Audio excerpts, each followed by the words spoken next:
প্রচণ্ড সূর্যের তাপে উত্তপ্ত বালুর ওপর একটি মেয়ে শুয়েছিল। তার পাতলা শরীর একটি সাদা ঢোলা পোশাকে মোড়ানো ছিল, তাতে জীবনের কোনো চিহ্ন ছিল না। তখন উপজাতির দুই অশ্বারোহী সেই পথ দিয়ে যাচ্ছিল। তাদের একজন সুদর্শন যুবক এবং অন্যজন তার বিশ্বস্ত সহকারী। নেতাটি মেয়েটিকে দেখতে পেয়েই তাকে বাঁচাতে ছুটে গেলেন। দ্রুত তাকে তার ঘোড়ার পিঠে তুলে নিলেন এবং উপজাতির শিবিরের দিকে রওনা দিলেন। তিনি জানতেন না যে এই মেয়েটির ভিতরে এমন এক রহস্য লুকিয়ে আছে যা সবার জীবন বদলে দেবে। শিবিরে পৌঁছানোর পর নেতাটি মেয়েটির দেখাশোনার জন্য একজন দক্ষ চিকিৎসককে ডেকে পাঠালেন। জ্ঞানী বৃদ্ধা মহিলাটি তাকে পরীক্ষা করার পর তার চোখে বিস্ময়ের চিহ্ন ফুটে উঠল। তিনি দেখতে পেলেন যে মেয়েটি একটি মারাত্মক বিষ খেয়েছে, কিন্তু অলৌকিকভাবে বেঁচে গেছে। তিনি তাকে সুস্থ করার জন্য কিছু ভেষজ মিশিয়ে একটি ঔষধ বানিয়ে দিলেন এবং মেয়েটির শক্তি ফিরে না আসা পর্যন্ত তার পাশে থাকলেন। বৃদ্ধাটি তার কাছে গিয়ে আস্তে করে জিজ্ঞেস করলেন, আমার মেয়ে, তোমার কি হয়েছে? তোমার গল্পটা কি? কিন্তু মেয়েটি কোনো উত্তর দিল না, শুধু নীরবভাবে চোখের জল ফেলল। বৃদ্ধাটি তাকে স্নেহের সাথে বুকে জড়িয়ে ধরে ফিসফিস করে বললেন, আমার শিশু, কথা বলো, আমাকে বলো কি হয়েছে।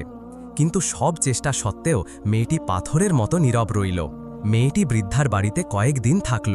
ধীরে ধীরে সুস্থ হয়ে উঠছিল, কিন্তু একটিও শব্দ উচ্চারণ করল না। সে শুধু হালকাভাবে মাথা নাড়ত বা হাত দিয়ে ইশারা করত। প্রথমে সবাই ভেবেছিল যে সে এখনও দুর্বল, কিন্তু সময়ের সাথে সাথে তারা বুঝতে পারল যে সে পুরোপুরি বোবা। নেতাটি তখন তাকে তার বৃদ্ধা মায়ের কাছে নিয়ে যাওয়ার সিদ্ধান্ত নিলেন। তিনি একজন দয়ালু হৃদয়ের মহিলা ছিলেন, যিনি তার পুত্রের স্ত্রী কয়েক বছর আগে মারা যাওয়ার পর তার নাতির দেখাশোনার দায়িত্ব নিয়েছিলেন। তিনি মেয়েটির জন্য দুঃখ অনুভব করলেন, বিশেষ করে যখন জানতে পারলেন যে সে বোবা। তাই তিনি তাকে গভীর যত্নের সাথে ঘিরে রাখলেন এবং তার আরামের জন্য কাজ করলেন। এক রাতে রাতের খাবার শেষ করার পর বৃদ্ধাটি একটি অদ্ভুত জিনিস লক্ষ্য করলেন। মেয়েটি সাবধানে রুটির টুকরা এবং খাবারের অবশিষ্টাংশ সংগ্রহ করছিল এবং সতর্কতার সাথে তার ঘরের দিকে যাচ্ছিল। এই আচরণ কয়েকবার পুনরাবৃত্তি হওয়ায় বৃদ্ধার কৌতূহল বাড়ল, কিন্তু তিনি নিজেকে শান্ত করলেন এবং মনে মনে বললেন, হয়তো সে আমার সামনে খেতে লজ্জা পায় এবং একা একা তার খাবার শেষ করতে পছন্দ করে। অন্ধকার ঘনিয়ে আসার সাথে সাথে উপজাতি গভীর ঘুমে তলিয়ে গেল, কিন্তু বৃদ্ধাটি হঠাৎ গলা শুকিয়ে যাওয়ায় জেগে উঠলেন। তিনি মেয়েটির দিকে তাকিয়ে দেখলেন যে তার জায়গা খালি। তিনি চিন্তিত হয়ে পড়লেন এবং দ্রুত উপজাতির নেতাকে সতর্ক করতে ছুটে গেলেন। নেতাটি তার ঘোড়ার ওপর লাফিয়ে উঠলেন এবং তাকে খুঁজতে চারিদিকে ঘুরতে লাগলেন। তিনি তার চোখ রাতের অন্ধকারে ঘোরাতে লাগলেন, যতক্ষণ না তিনি দূরে একটি ছায়া নড়তে দেখলেন। তিনি তার ঘোড়ার লাগাম শক্ত করে ধরলেন এবং মন দিয়ে তাকালেন। এটি সেই ছিল। তিনি দৃঢ়তার সাথে তার কাছে গিয়ে জিজ্ঞাসা করলেন, তুমি কোথা থেকে এসেছ এবং এতক্ষণ কোথায় ছিলে? কিন্তু সে কোনো উত্তর দিল না। সে শুধু নীরবভাবে মাথা নাড়ল এবং শান্তভাবে বাড়িতে ফিরে গেল। তার পেছনে নেতার মনে অসংখ্য প্রশ্ন রেখে গেল। পরের দিন উপজাতির লোকেরা একটি গুরুত্বপূর্ণ অতিথিকে স্বাগত জানানোর জন্য প্রস্তুত ছিল। ভোজের ব্যবস্থা করা হয়েছিল, বলি দেওয়া হয়েছিল এবং আনন্দের পরিবেশ চারিদিকে ছড়িয়ে পড়েছিল। মেয়েরা রান্নাঘরে খাবার তৈরি করছিল এবং তাদের সাথে ছিল নেতাটির বৃদ্ধা মা এবং সেই মেয়েটি। মেয়েটি যখন খাবার পরিবেশন করার জন্য থালা নিয়ে যাচ্ছিল, হঠাৎ তার চোখ অতিথির ওপর পড়ল। সে স্তম্ভিত হয়ে গেল, নীরবে হাঁপিয়ে উঠল এবং তার চোখ ভয়ে বিস্ফারিত হয়ে গেল, যেন সে দীর্ঘকাল আগের কোনো দুঃস্বপ্নকে দেখেছে। অতিথি তার অদ্ভুত গতিবিধি লক্ষ্য করলেন এবং তার জায়গায় জমে গেলেন। সতর্কতার সাথে তাকে অনুসরণ করলেন। তার নিঃশ্বাস দ্রুত হয়ে গেল এবং একটি প্রচণ্ড ধাক্কা যেন তাকে আঘাত করল।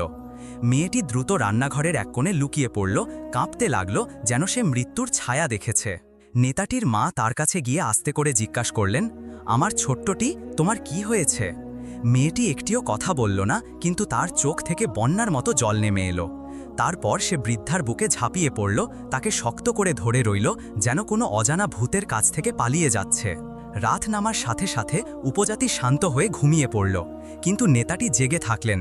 তার মনে অসংখ্য প্রশ্ন ঘুরপাক খাচ্ছিল। তিনি আর মেয়েটির চারপাশের রহস্য এবং তার বারবার অদৃশ্য হয়ে যাওয়া সহ্য করতে পারছিলেন না। তিনি এবার নিজের হাতে সত্য খুঁজে বের করার জন্য দৃঢ় প্রতিজ্ঞা ছিলেন। তিনি নীরবে উঠে দাঁড়ালেন, তাকে অনুসরণ করার জন্য প্রস্তুত ছিলেন, যাই ঘটুক না কেন। মেয়েটি আর অভ্যাস অনুযায়ী গোপনে বেরিয়ে পড়ল এবং বালির টিলা এবং ঘুমন্ত পাথরের মধ্য দিয়ে কয়েক ঘন্টা ধরে হাঁটতে লাগল। নেতাটি তাকে দূর থেকে সতর্কতার সাথে অনুসরণ করছিলেন, যাতে তার পায়ের শব্দ শুনতে না পায়। তার নীরবতার রহস্য উন্মোচন করার জন্য তিনি বদ্ধপরিকর ছিলেন। অবশেষে মেয়েটি একটি পুরানো পরিত্যক্ত কূপের কাছে থামল, যা দীর্ঘকাল ধরে কেউ ব্যবহার করেনি। নেতাটি একটি নিরাপদ দূরত্বে দাঁড়িয়েছিলেন, ধৈর্য এবং মনোযোগের সাথে তাকে পর্যবেক্ষণ করছিলেন।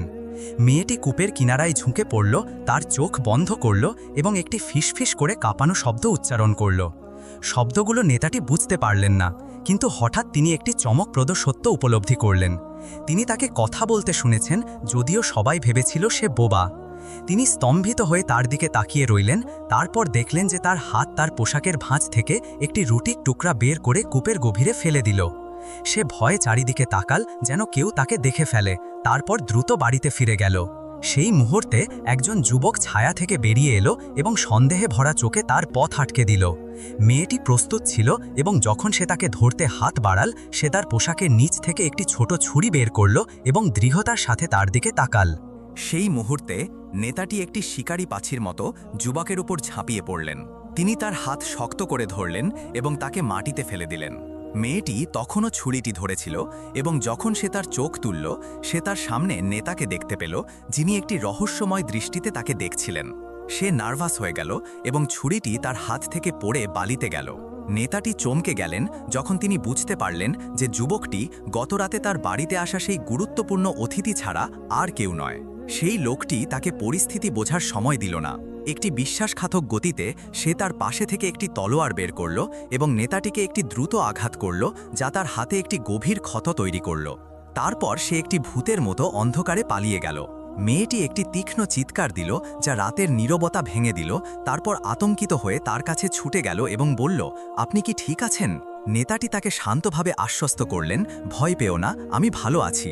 কিন্তু রক্ত তখনও তার ক্ষত থেকে ঝরছিল। বিনা দ্বিধায় সে তার পোশাকের কিনারা ছিঁড়ে তার হাতের চারপাশে শক্ত করে বেঁধে দিল, যতক্ষণ না রক্তপাত বন্ধ হয়।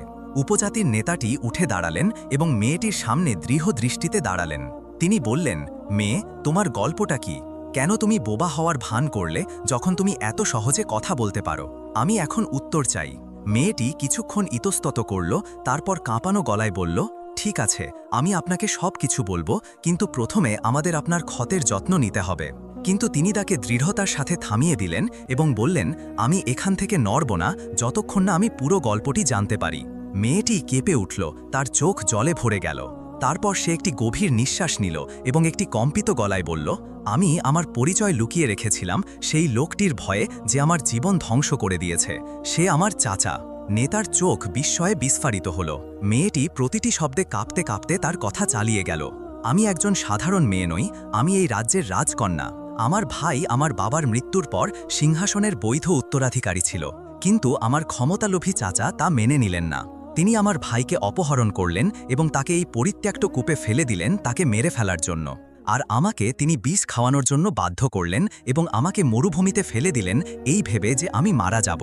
আর যে লোকটি আপনাকে আঘাত করেছে এবং পালিয়ে গেছে, সে আমার চাচার একজন অনুসারী ছিল এবং সেই আমাকে এবং আমার ভাইকে শেষ করার পরিকল্পনা করেছিল। তারপর সে মাথা তুলল এবং নেতার দিকে অনুরোধের চোখে তাকিয়ে বলল, আমি প্রতি রাতে গোপনে কূপে যেতাম এবং আমার ভাইকে রুটির টুকরা দিতাম তাকে বাঁচিয়ে রাখার জন্য। আমি কাউকে কিছু বলার সাহস পাইনি, কারণ আমার চাচার সর্বত্র গুপ্তচর আছে। যদি তিনি জানতে পারতেন যে আমার ভাই এখনও জীবিত, তাহলে তিনি তাকে সঙ্গে সঙ্গে মেরে ফেলতেন। নেতাটি একটি গভীর নিঃশ্বাস নিলেন এবং একটি দৃঢ় গলায় বললেন, তুমি এখন আমার সুরক্ষায় আছো, আমি কাউকে তোমার কোনো ক্ষতি করতে দেব না।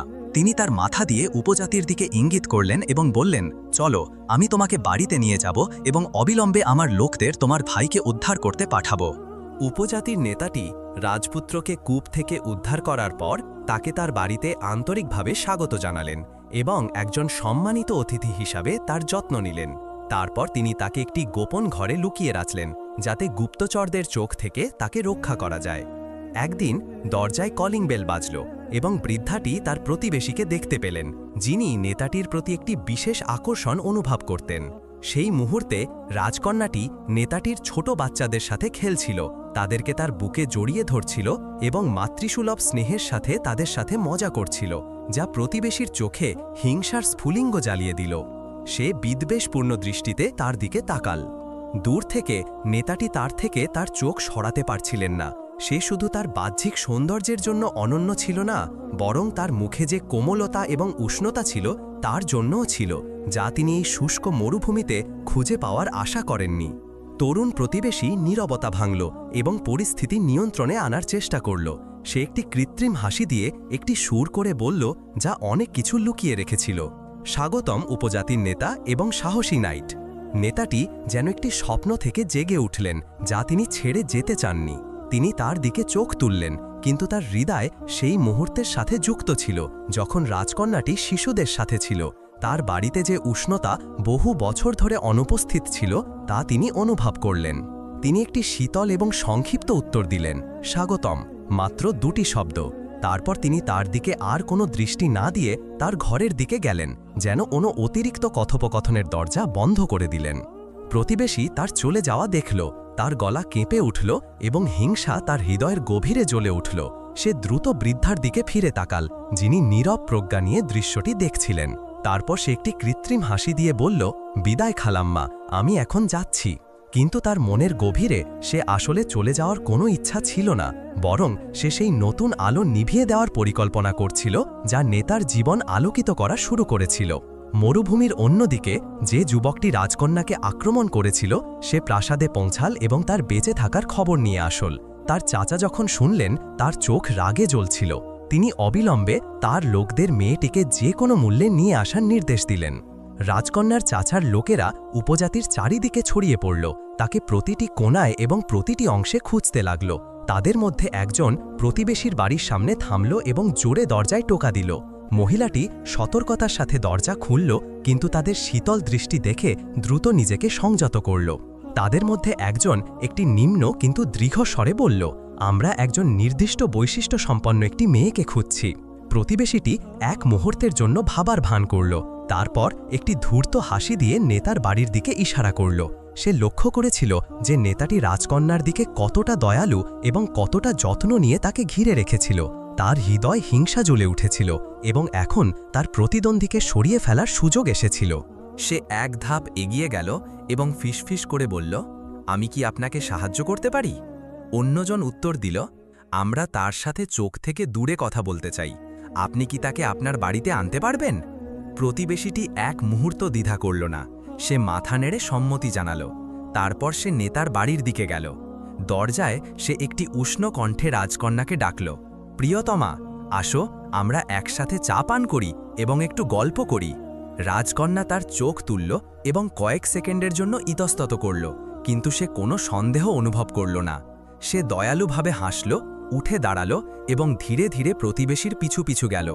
কিন্তু সে যখনই বাড়ির চৌকাঠ পার হল, লোকেরা তার ওপর পশুর মতো ঝাঁপিয়ে পড়ল। তারা তার শ্বাসরুদ্ধ করল, দ্রুত তার হাত বাঁধল এবং তাকে কোনো শব্দ করার সুযোগ দেওয়ার আগেই তাকে নিয়ে বেরিয়ে গেল। প্রতিবেশী দরজায় দাঁড়িয়েছিল, তার চোখে একটি খারাপ বিজয়ী আলো জ্বলছিল। সে নিজের সাথে ফিসফিস করে বলল, একটি চাপা হাসি দিয়ে, এখন তুমি আমার হৃদয়ের নেতাকে চুরি করতে পারবে না। এদিকে নেতার মা ক্রমবর্ধমানভাবে উদ্বিগ্ন হয়ে উঠলেন। রাজকন্যা হঠাৎ করে অদৃশ্য হয়ে গিয়েছিল। তিনি তাকে বাড়ির প্রতিটি কোণায় খুঁজলেন, তার নাম ধরে ডাকলেন, কিন্তু কোনো লাভ হলো না। তিনি নেতার ছোট বাচ্চাদের কাছে গেলেন এবং জিজ্ঞাসা করলেন, যে মেয়েটি তোমাদের সাথে খেলছিল সে কোথায়? তাদের মধ্যে একজন নিষ্পাপ চোখে তার দিকে তাকিয়ে বলল, প্রতিবেশী খালাম্মা এসেছিলেন এবং তাকে নিয়ে গেলেন। তিনি বলেছিলেন যে তিনি তার সাথে চা পান করতে চান। বৃদ্ধার হৃদস্পন্দন দ্রুত হয়ে গেল এবং বিপদের একটি অনুভূতি তাকে গ্রাস করল। তিনি প্রতিবেশীর বাড়িতে ছুটে গেলেন এবং জোরে দরজায় টোকা দিলেন। যখন মহিলাটি দরজা খুলল, তিনি অবিলম্বে তার মুখোমুখি হলেন। মেয়েটি কোথায়? আমাকে এখনই বলো। কিন্তু প্রতিবেশীটি তার মিথ্যা আগেই প্রস্তুত করে রেখেছিল এবং শীতলভাবে উত্তর দিল, আমি তাকে সকাল থেকে দেখিনি। বৃদ্ধাটি তার জায়গায় জমে গেলেন। তিনি প্রতিবেশীর চোখে তাকালেন এবং তাতে এক ধরনের আতঙ্ক দেখলেন, যা তার কথাকে মিথ্যা প্রমাণ করছিল। তিনি সঙ্গে সঙ্গে ঘুরে দাঁড়ালেন এবং যা ঘটেছে তার সব কিছু তার ছেলে উপজাতির নেতাকে জানাতে দ্রুত তার কাছে ছুটে গেলেন। নেতার চোখ রাগে জ্বলে উঠল। তিনি দৃঢ় পদক্ষেপে প্রতিবেশীর বাড়ির দিকে গেলেন। তিনি তার মুখোমুখি হলেন। প্রথমে সে অস্বীকার করল, কিন্তু সে তার কঠোর দৃষ্টি সহ্য করতে পারল না। তিনি তার কাছে এগিয়ে গেলেন এবং একটি কঠোর স্বরে বললেন, যদি তুমি এখন সত্য না বলো আমি তোমাকে একজন বিশ্বাসঘাতক মনে করব এবং তোমাকে এর জন্য কঠিন মূল্য দিতে হবে। মহিলাটি কাঁপতে লাগল এবং আতঙ্কে পিছিয়ে গেল। তারপর সে একটি কম্পিত কণ্ঠে বিড়বিড় করে বলল, আমার এর সাথে কোনো সম্পর্ক নেই। লোকেরা এসেছিল এবং তাকে দ্রুত এই রাস্তা দিয়ে নিয়ে গেল। নেতাটি এক মুহূর্ত অপেক্ষা করলেন না। তিনি তার ঘোড়ায় লাফিয়ে উঠলেন এবং তার লোকদের অবিলম্বে যাত্রা করার নির্দেশ দিলেন। তারা যে পথটি নির্দেশ করা হয়েছিল তা অনুসরণ করল, যতক্ষণ না তারা দিগন্তে একটি কাফেলা দেখতে পেল যা বালুর মধ্য দিয়ে দ্রুত যাচ্ছিল। তিনি তাদের চারদিক থেকে ঘিরে ফেললেন। তার লোকেরা দ্রুত অপহরণকারীদের ঘিরে ফেলল। শত্রুদের পালানোর কোনো উপায় ছিল না। প্রথম সংঘর্ষে নেতাটি রাজকন্যাকে তাদের হাত থেকে ছিনিয়ে নিলেন এবং তাকে নিরাপদে বাড়িতে ফিরিয়ে আনলেন। রাজপুত্র তার আঘাত থেকে সুস্থ হয়ে ওঠার পর তিনি নেতা এবং রাজকন্যার সাথে সিংহাসন পুনরুদ্ধার করার একটি পরিকল্পনা করার জন্য বসলেন। তারা একা অত্যাচারী চাচার মুখোমুখি হতে পারত না। তাই নেতাটি তার উপজাতির লোকদের একত্রিত করলেন এবং পার্শ্ববর্তী উপজাতিদের কাছে গেলেন। তাদের নেতাদের কাছে পুরো গল্পটি বললেন। তিনি তাদের বোঝালেন যে তাদের চুরি করা অধিকার ফিরে পাওয়ার সময় এসেছে। সমর্থনকারী কণ্ঠস্বর উঠে এলো এবং সবাই তাদের পাশে দাঁড়ানোর শপথ নিল। উপজাতিরা একটি ঝড়ের মতো সেনাবাহিনীর অধীনে একত্রিত হল এবং প্রাসাদের দিকে এগিয়ে গেল। যখন তারা দরজায় পৌঁছালো, চাচার সৈনিকরা জনগণের শক্তির বিরুদ্ধে দাঁড়াতে পারল না এবং একের পর এক ভেঙে পড়ল। রাজপুত্র সিংহাসন কক্ষে প্রবেশ করলেন যখন তার চাচা কাঁপতে কাঁপতে তার অনিবার্য ভাগ্যের সামনে দাঁড়িয়েছিলেন। রাজপুত্র একটি স্থির কণ্ঠে বললেন, তোমার অত্যাচারের যুগ শেষ হয়েছে, এবং এক মুহূর্তে সিংহাসন তার আসল মালিকদের কাছে ফিরে গেল। রাজপুত্রকে রাজা হিসেবে মুকুট পরানো হলো। রাজকন্যা তার পাশে দাঁড়িয়েছিল। যখন নেতাটি তাদের পাশে দাঁড়িয়েছিলেন, এমন একজন মানুষ যিনি রাজার বংশের ছিলেন না, কিন্তু তার একটি হৃদয় ছিল যা কিংবদন্তিতে অমর করার যোগ্য। নেতাটি প্রাসাদ ছেড়ে যাওয়ার জন্য প্রস্তুত হলেন, কিন্তু নিজেকে প্রতিটি কোণায় রাজকন্যাকে খুঁজতে লাগলেন। তিনি প্রতিদিন তাকে দেখতে, তার হাসি এবং তার কথাগুলোর উষ্ণতা অনুভব করতে আগ্রহী ছিলেন, যখন সে বাচ্চাদের এবং লোকেদের সাথে কথা বলতো। তিনি প্রাসাদের একটি বারান্দায় দাঁড়িয়ে দিগন্ত দেখছিলেন, যতক্ষণ না তার কণ্ঠস্বর তার পিছনে শুনতে পেলেন। তুমি কি আমাকে বিদায় না বলেই চলে যাচ্ছ?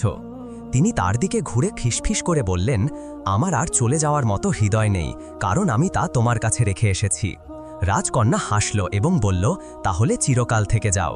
পরের দিন সকালে রাজ্য এমন এক বিবাহের জন্য প্রস্তুত হল যা তারা আগে কখনো দেখেনি। তাঁবুগুলো সাজানো হয়েছিল এবং আনন্দ চারিদিকে ছড়িয়ে পড়েছিল। রাজকন্যা একটি সাদা সিল্কের পোশাক পরেছিল এবং মহিলাদের উলুধ্বনি ঢোলের শব্দের সাথে মিশে গিয়েছিল।